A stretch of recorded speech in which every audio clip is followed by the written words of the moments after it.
Once upon a time, in a beautiful village where the sun always smiled and people laughed a lot, there lived a kind king named Zulu. He was like a big, warm hug for the whole village. King Zulu loved his people, and he showed it in a special way every year.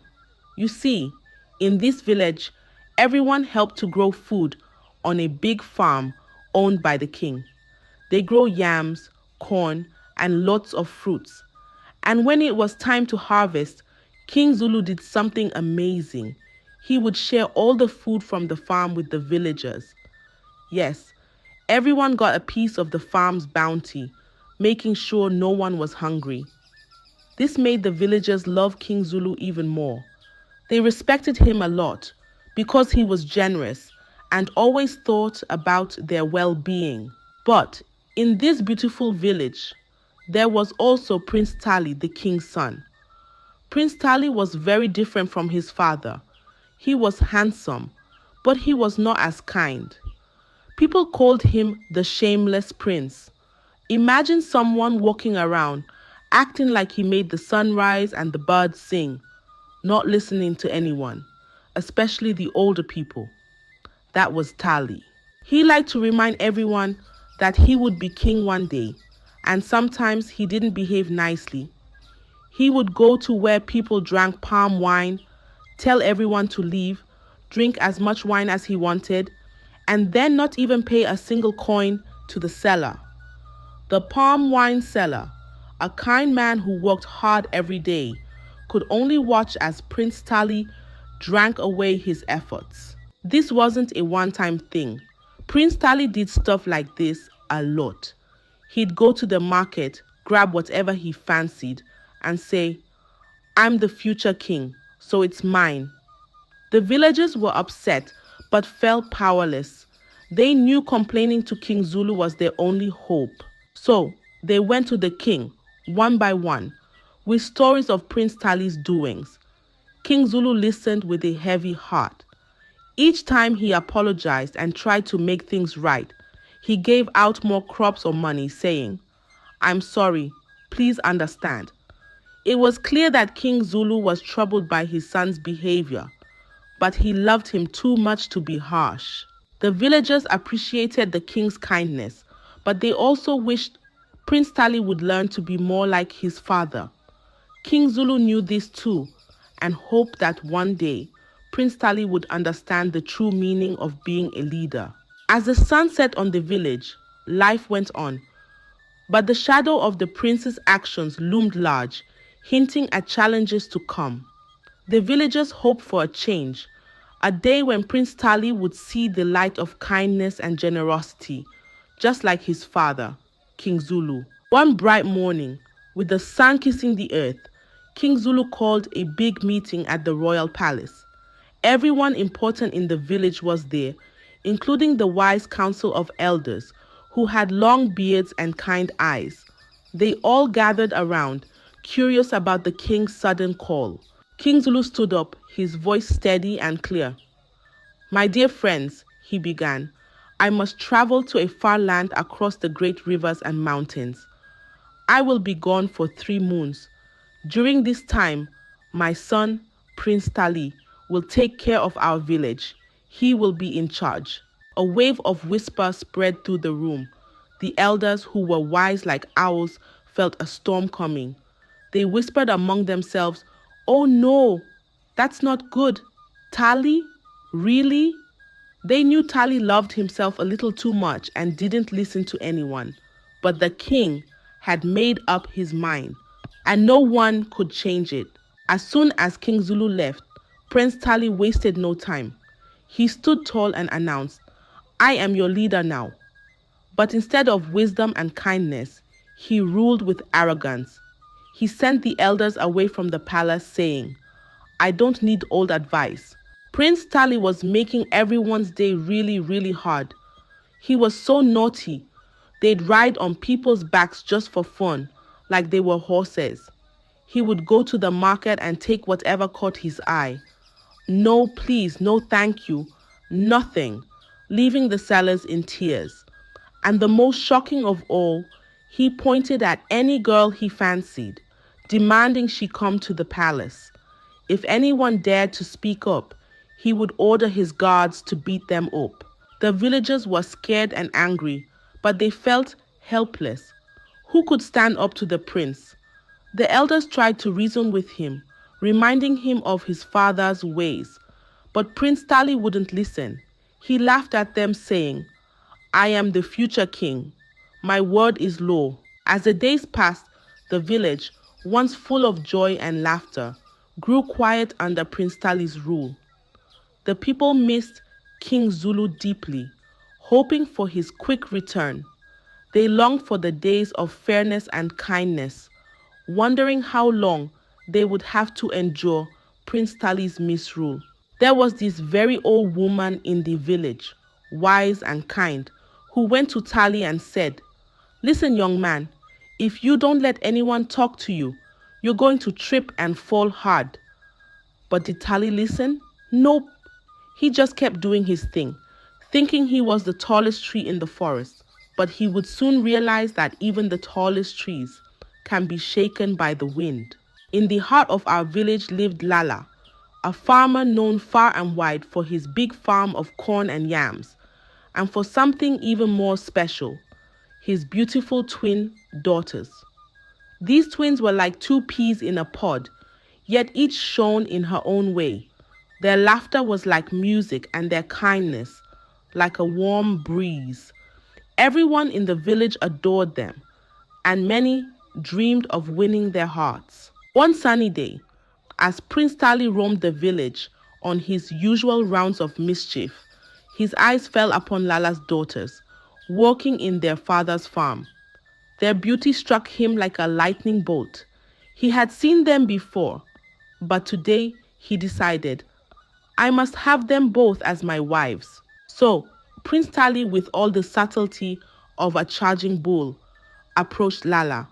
"I, your prince, have chosen your daughters to be my brides," he declared, as if he was bestowing an honor. Lala's heart sank. This was not the honor Prince Tali believed it to be. It was a command, one that carried the weight of a threat. In the village, it was unheard of for one man to marry two sisters, let alone when the girls were too young and not ready for marriage. But how could Lala say no to the prince? The fear of what Prince Tali could do to his family and his farm weighed heavily on him. With a heavy heart, Lala nodded in agreement, his words stuck in his throat. The twins, standing by their father, were shocked. They knew of Prince Tali's reputation, and the thought of being married to him filled them with dread. Word of Prince Tali's decision spread through the village. Whispers of discontent rustled through the streets. "How shameful! Two sisters? This is too much." The villagers' displeasure grew, but so did their fear of speaking out against the prince. Despite the villagers' whispers and their father's heavy heart, the twins stood tall. The twin girls, though, whispered to each other and smiled a little smile. They had a secret plan brewing, something to teach this shameless prince a lesson he wouldn't forget. They had a plan, one that would show Prince Tali he could not take whatever or whomever he wanted without consequences. The village watched, holding its breath as Lala's daughters walked towards the prince's palace. This was more than just a marriage. It was a turning point, one that would challenge Prince Tali in ways he never expected. Inside the grand walls of the royal palace, Prince Tali was buzzing with pride. He had brought the twins home, ready to show them off as his newest treasures. But the twins, they had a different story in mind. They weren't going to let Prince Tali parade them around without a fight. They were clever, full of spirit, and they had a plan. The twins started by being politely disobedient. They would smile sweetly at Prince Tali's orders and then do just the opposite. If he asked for water, they'd bring him a leaf. If he wanted silence, they'd laugh and sing. The prince, used to getting his way, was baffled. He couldn't understand why he couldn't control them. Then came the day of the big feast. Prince Tali had invited men of honor from neighboring villages to show off his power and his beautiful new brides. The palace was buzzing with preparations, and Prince Tali was puffed up like a peacock, eager to impress. So Prince Tali asked the twins to make the most delicious feast ever. "Please make it nice for my guests," he said, thinking they'd listen this time. But the twins with plans to punish the prince had a different idea. They nodded and took the money to buy food, but guess what? They bought nothing to eat and nothing to drink. The big moment came, and all the guests were sitting around, tummies rumbling, waiting for something delicious. The twins walked in with big trays and pots, and everyone's eyes got as big as moons. Here comes the feast, they thought. But surprise, the plates were as empty as a bird's nest in winter, and the pots were full of water, not the sweet palm wine everyone expected. Prince Tali, shocked, stood up to ask questions. But then splash! The twins poured the water right over his head in front of everyone. Can you imagine? There he was, all soaked and drippy, looking like a fish out of water. His guests couldn't believe their eyes. They were so shocked they could hardly speak. They got up and left, leaving Tali standing there, dripping and embarrassed. Oh, how the tables had turned. The twins showed him that being mean and bossy wasn't going to make anyone respect or listen to him. Just as Prince Tali was steaming like a pot of hot soup, all angry, and sending for Lala, guess who shows up? King Zulu. Yes, the king himself walks right back into the palace. The king walked straight to the palace, his presence commanding and calm. The villagers gathered, curious and hopeful, wondering what would happen next. Prince Tali, still nursing his wounded pride, was shocked to see his father return so soon. "Father, you're back early," he exclaimed, a mix of happiness and fear in his voice. King Zulu looked at his son, his face unreadable. Then, turning to the villagers and the gathered crowd, he began to speak. "My people, I left on a journey, not of distance, but of learning.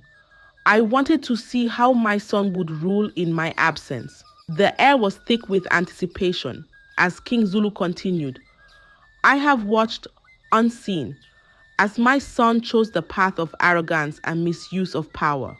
This was a test, not just for Tali, but for all of us, to remind us of the values we hold dear."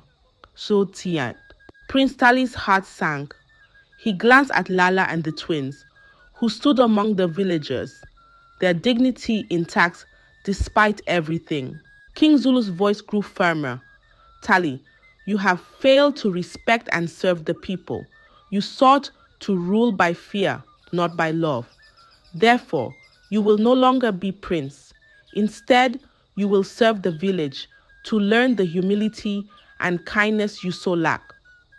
The village gasped, then murmured in agreement. It was a fitting punishment, they thought, for someone who had misused his power so greatly.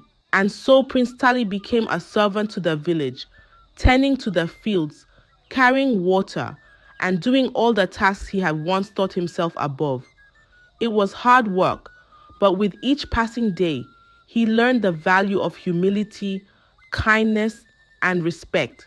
The twins, their spirits unbroken, continued to be adored by the village. They reminded everyone of the strength of standing up for what's right, even in the face of power. King Zulu, wise as ever, watched over his people, his heart heavy but hopeful. He knew that the lessons of these days would echo through the village for generations to come. Tali learned that being a leader isn't about telling people what to do. It's about listening, helping, and caring. He found out that being truly strong means being kind and humble. No more showing off, no more taking what's not given. Now he was giving back, and oh, how good it felt. This tale, the one about the shameless prince, wraps up with a bow of wisdom. It tells us no matter how young or old we are, that being humble is mighty. It teaches us that power is not for making others feel small, but for lifting them up, making everything better for everyone. And that, my friends, is the true heart of a leader. I hope you enjoyed the tale. If so, please like the video, share it with your family and friends, comment on it, and don't forget to subscribe to the channel and turn on the notification bell for more enchanting tales like this one. Goodbye.